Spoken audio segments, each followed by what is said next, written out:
There's earth under his old feet, and clay on his fingers, wisdom in his bones, and both his eyes are open.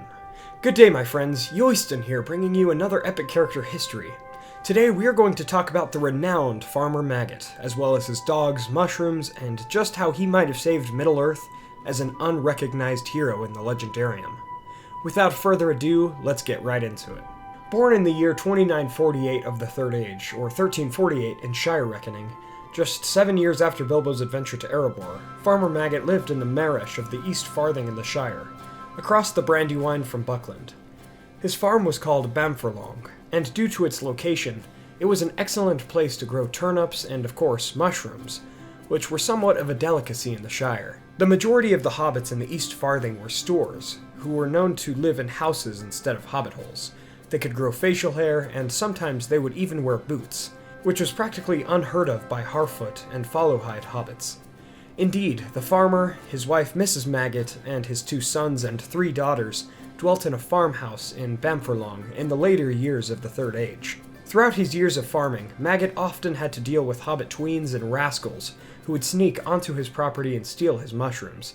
So he also had 3 huge dogs named Grip, Fang, and Wolf who would make the young burglars flee the land. One such thief among the hobbits was a young Frodo Baggins, who lived in Brandy Hall in Buckland in his youth.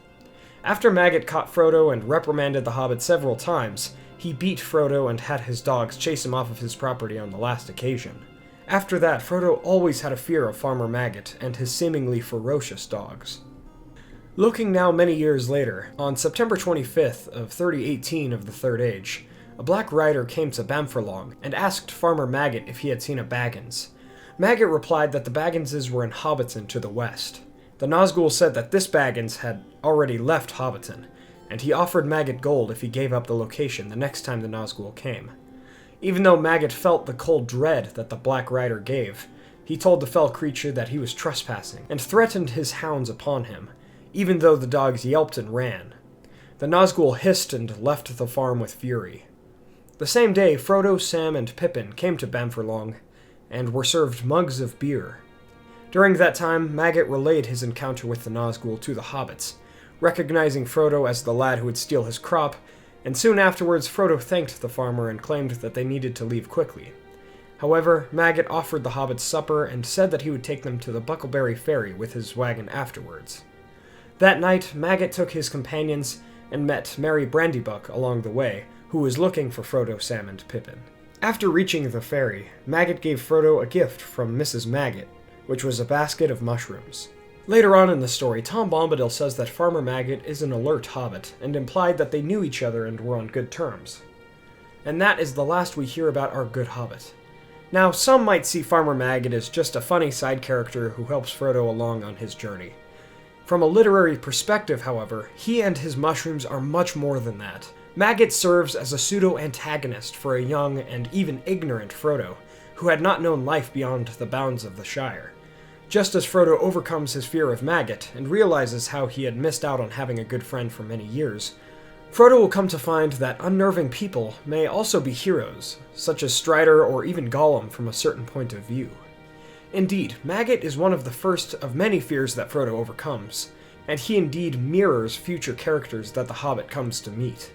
Beyond that, Maggot and his crop also saved the world. Maggot does not seem like a kind of being who would give up his fellow hobbits to a dark enemy needlessly, and more so I think Frodo's early attempts at stealing the farmer's mushrooms saved his life during the events of The Lord of the Rings. Even though Maggot had to discipline Frodo a few times, he still cared about the hobbit, and did not give him up to the Nazgul many years later.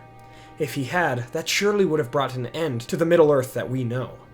Again, this could be due to the mushroom stealing, as Maggot recognized the name Baggins because of these instances, and because he knew about Bilbo from far away. And he cared about Frodo enough not to give him up to the enemy. If he did not know any Baggins personally, he might have purposefully or accidentally revealed Frodo's whereabouts or his homes to Sauron's servants. Thus, because Frodo tried to steal mushrooms as a tween, he was saved by the very farmer he stole from. Again, this makes Farmer Maggot a greater hero than he is given credit for in The Lord of the Rings, and perhaps all of literature. From Farmer Maggot, we may learn to forgive those who have wronged us, and stole something as precious as mushrooms or food.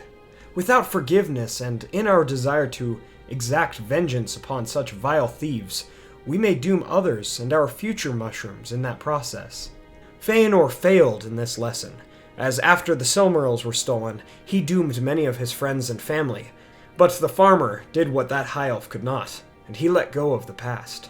Maggot teaches us that compassion, charity, and forgiveness are virtues that are needed to save the world. Thank you all so much for watching this video. If you enjoyed it, please hit that like button and share this video with a friend.